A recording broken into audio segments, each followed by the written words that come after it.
tomorrow the Cup Series goes to Darlington Raceway, throwback weekend, all the fun stuff. And of course, on the pole in a Days of Thunder car, it's William Byron. I don't know how many poles he's had this year, but he's got a lot. He got the pole for the Daytona 500, Coke 600, now the Southern 500. I mean, he's just, all these big races, he's just getting the pole for him, but he has not won yet. He's still winless in the Cup Series, so he's still got to knock that out of the park. He's got a great crew chief, one of the best all time, in Chad Knaus, that has helped him out tremendously this year. Obviously, qualifying, they've won poles, qualified higher up,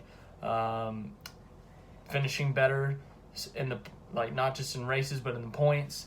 They're in the playoffs pretty comfortably on points, but obviously a win would be great because of the playoff points and how much those mean. So he's going to want that.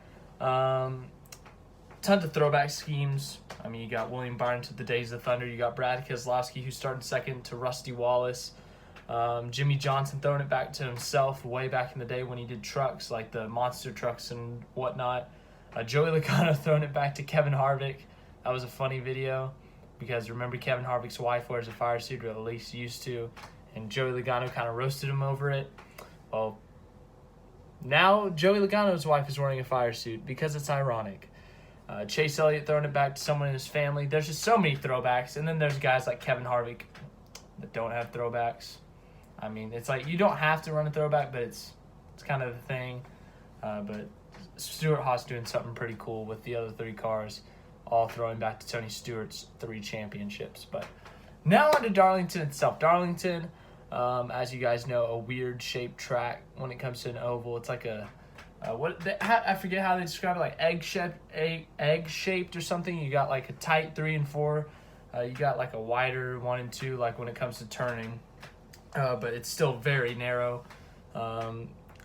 Interested to see how the racing is with this new engine package, new aero package, how that all works. 550 horsepower, all the fun stuff.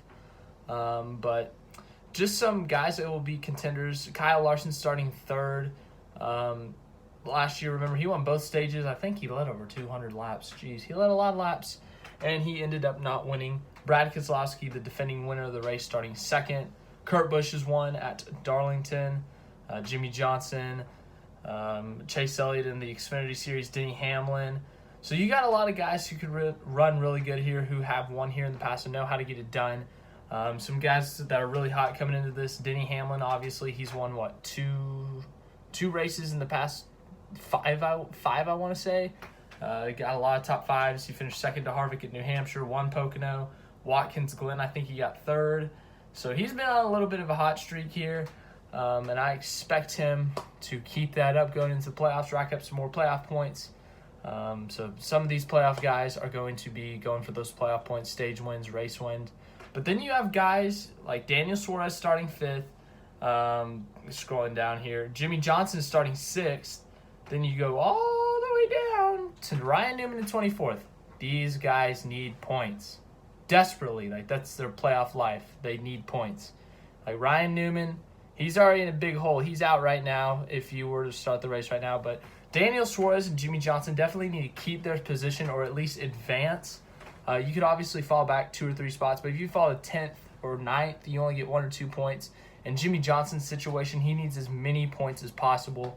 So he will be going aggressive on the calls, I'm assuming, when it comes to stage points and stuff. As for Suarez, he's 2 points in, so I think he'll be aggressive, but not too aggressive because he does need some points to pull away from that cutoff spot. And then Boyer is in 13th, so he might be able to get up there into the top 10 and get a few points. But that's the playoff situation. We'll talk about more on Monday after the race and after everything's been settled out after this week, and we'll only have 1 race till the playoffs. So notable qualifiers, I thought Chris Buescher did really good, starting 12th. He's done really good this year. He's had an underrated year, under-the-radar year. But as for my race pick, so William Byron's on pole, Days of Thunder car. Not picking him. Sorry.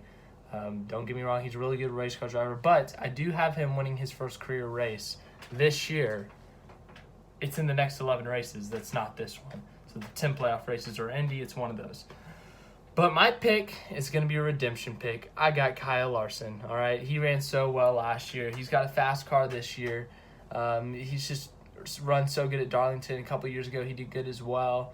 So I expect him to do good once again, and I expect him to get his first one of 2019 and to get 5 playoff points on his little resume going into the playoffs, get some momentum going into the playoffs. So that's it. Got Kyle Larson winning. Don't be surprised, though, if William Byron is a contender. Him and Jimmy Johnson, Chase Elliott, two of his Hendrick teammates starting in the top 10. Then you got Kurt Busch, Kyle Larson's teammate. And then you got some Penske guys up there in the top 10, starting in the top 10 that have fast cars. Keselowski, Logano, Blaney starting 10th. And then you got Hamlin. What will Hamlin do? So it'll be interesting to see. But as I said, Larson, thanks for watching this video. I hope you liked it. If you did, leave it a big fat like. That'd be awesome. If you want to subscribe, you need to subscribe because you just need to. It's a necessity.